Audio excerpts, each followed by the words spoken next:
Hello students, hope all you are well. Last day we started the chapter number 9, that is our universe, the solar system. In that day we have learned about the solar system.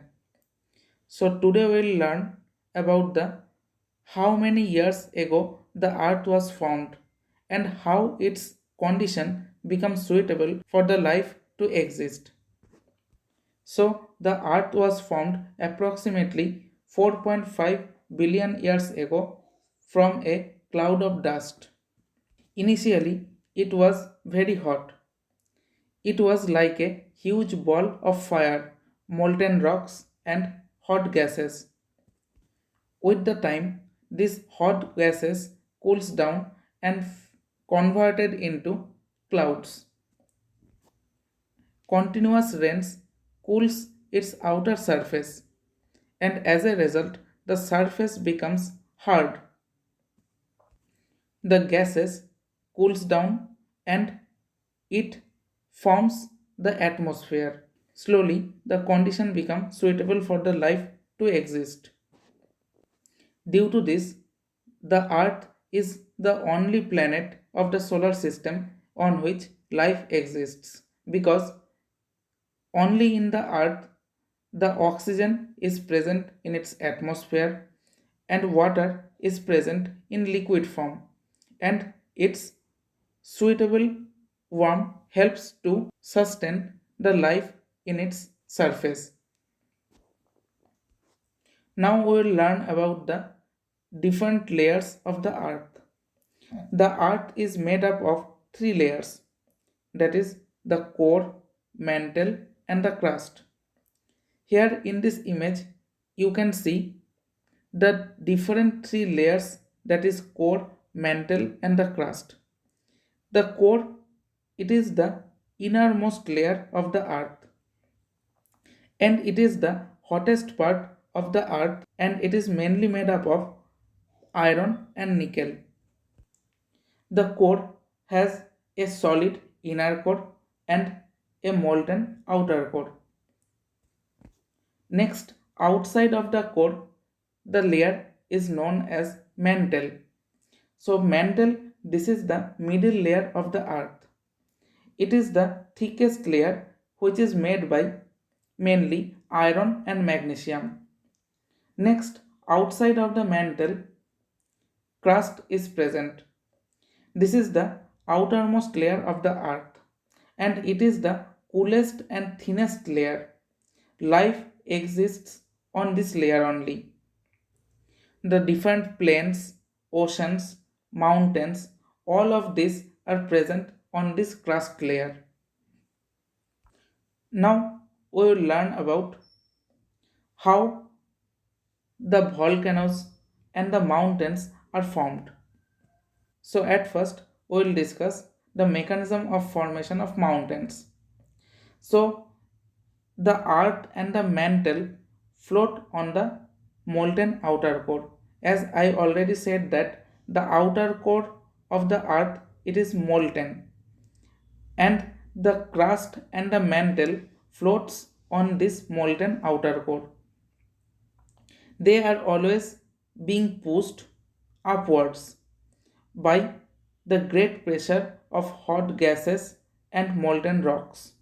This result in the formation of mountains. Next, we will discuss how thus these volcanoes are formed.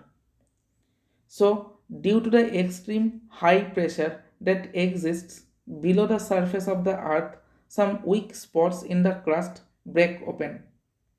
These hot gases and molten rocks called magma eject out through this opening.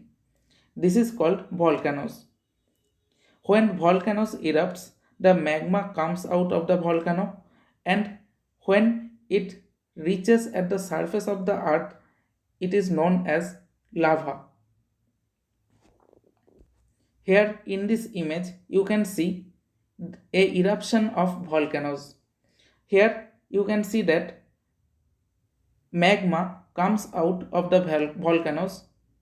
Here you can see magma comes out of the volcano when it erupts. And this molten magma flows on the surface of the earth in the form of lava. Now, these volcanoes are further categorized into three types.